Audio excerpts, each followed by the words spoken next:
all you Gretas and Chutescots out there. We are going to do Chapter 3, Section 1 note. So we're going to look at what are Earth's major spheres and how do they support life. So we have 4 spherical components that interact with each other, and that's what we're going to talk about in this section. We have the geosphere, the atmosphere, the hydrosphere, and the biosphere.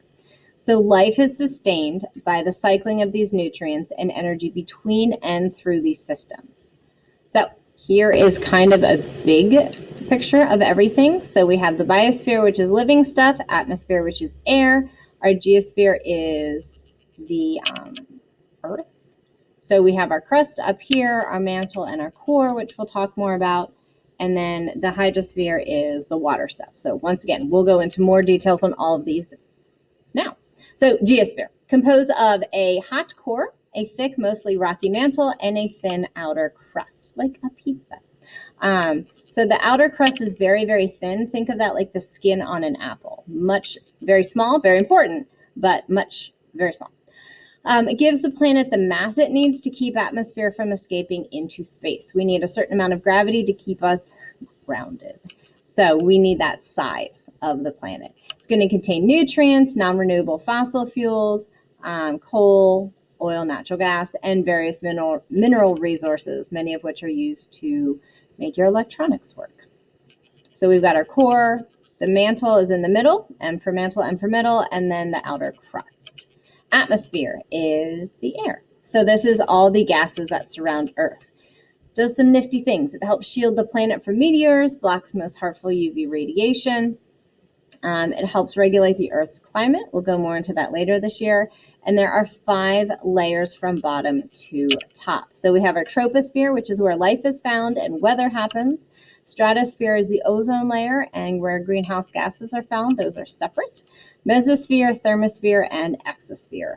I care mainly that you know that we are in the troposphere. This is where life is and where weather happens.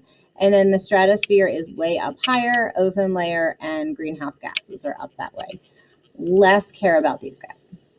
All right, hydrosphere. Hydro just means water. So this includes all of the different forms of water. So gases, like water vapor, liquid, so lakes, rivers, oceans, aquifers, all of those things. And then solid, like glaciers and other ice forms.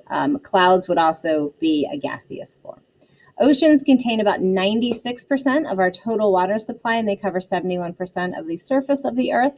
Less than 3% of our water is available as fresh water, but most of that is frozen in ice caps and glaciers. So I would say 1% or less of the water on this planet is available to us right now as fresh water. So we really need to work on taking care of that.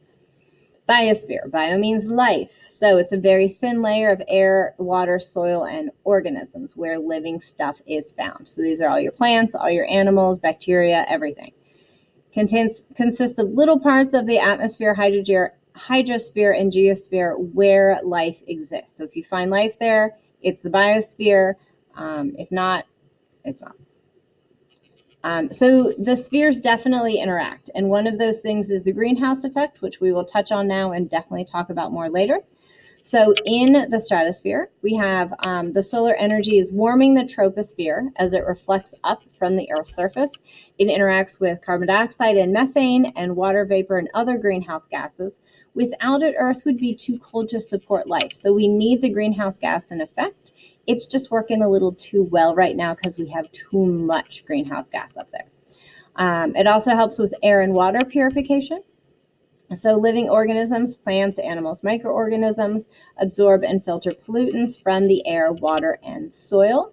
Think of the video we watched last week where they poured the water into the bottle with the grass and the water came out perfectly clean. Soil is really, really good at filtering out water, even though it sounds like it wouldn't be. Soil with plants in it.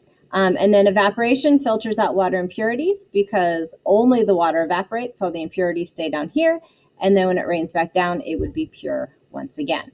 So if we let Earth do what it needs to, it takes care of us pretty well. And you have survived. Chapter 3, Section 1 notes. Before I go, I want to remind each and every one of you that you are good enough, you are smart enough, and that people do like you. And if I don't see you, good afternoon, good evening, and good God, do your homework.